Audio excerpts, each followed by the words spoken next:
America में राष्ट्रपति पद के लिए वोटों की गिनती जारी है। अब तक के नतीजों में डेमोक्रेट उम्मीदवार जो बाइडेन आगे चल रहे हैं और ट्रंप काफी पीछे है। अगर अमेरिकी राष्ट्रपति डोनाल्ड ट्रंप लगातार दूसरे कार्यकाल के लिए चुनाव जीतने में विफल रहते हैं तो वह पिछले 3 दशक में पहले ऐसे राष्ट्रपति होंगे जो राष्ट्रपति रहते हुए अगला चुनाव हार गए हों। दरअसल साल 1992 में जॉर्ज H.W. बुश अपना दूसरा कार्यकाल जीतने में विफल रहे थे क्योंकि डेमोक्रेट बिल क्लिंटन चुनाव जीत गए। बुश के बाद से सभी 3 अमेरिकी राष्ट्रपतियों bill Clinton, George W. Bush junior और बराक ओबामा ने फिर से चुनाव जीता है, जबकि पिछले 100 वर्षों में केवल 4 राष्ट्रपति लगातार दूसरे कार्यकाल के लिए लड़ा गया चुनाव हारे हैं।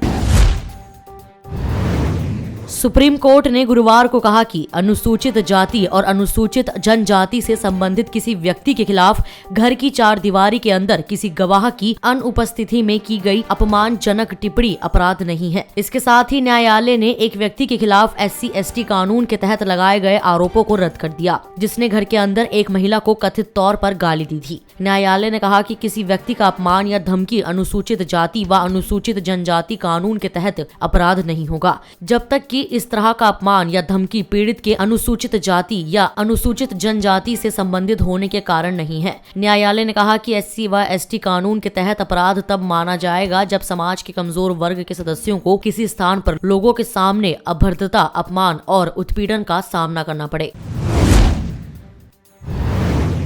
भारतीय जनता पार्टी मिशन पश्चिम बंगाल के लिए अपनी सबसे मजबूत टीम उतारने की तैयारी में है। राज्य में काम कर रही मौजूदा टीम के साथ देश भर के चुनावी दांवपेच व रणनीति में माहिर बराह नेताओं को भी चुनाव तक बंगाल की विशेष जिम्मेदारी दी जा सकती है। ये नेता बंगाल के विभिन्न हिस्सों में काम करेंगे। इसके अलावा बिहार, झारखंड, असम व त्रिपुरा के नेताओं को भी यहाँ की रणनीति से जोड़ा जाएगा। बिहार चुनाव के बाद भाजपा के लिए सबसे अहम मिशन पश्चिम बंगाल का है। गृह मंत्री अमित शाह ने पार्टी अध्यक्ष रहते हुए इसकी शुरुआत की थी और अब फिर से उन्होंने इसकी कमान संभाली है। पार्टी अध्यक्ष JP नड्डा की जगह शाह ने खुद बंगाल का दौरा कर वहां की टीम से चर्चा की है। भाजपा का मानना है कि पश्चिम बंगाल में 10 साल पहले जिस तरह से ममता बनर्जी ने माकपा के शासन को उखाड़ फेंका था, अब वैसा ही माहौल है।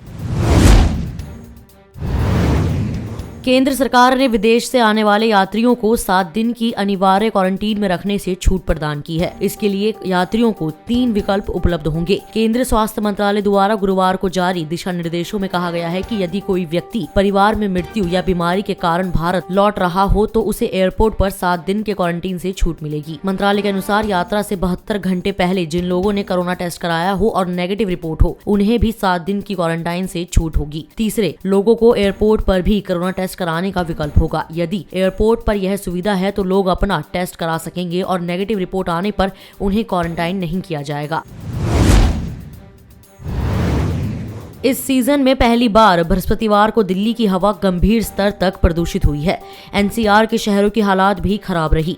दिल्ली समेत गाजियाबाद, नोएडा, ग्रेटर नोएडा, फरीदाबाद और गुरुग्राम का वायु गुणवत्ता सूचकांक एक साथ 400 से ऊपर रहा। 464 AQI के साथ दिल्ली NCR में सबसे प्रदूषित शहर गाजियाबाद रहा, जबकि फरीदाबाद की हवा तुलनात्मक रूप से NCR में सबसे कम प्रदूषित रही। दिल्ली व नोएडा का AQI 450 रहा, जो गंभीर की श्रेणी में आता है।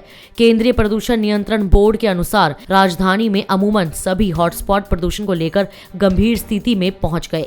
यही वजह रही कि अधिकतर हॉटस्पॉट में 450 से अधिक AQI दर्ज किया गया।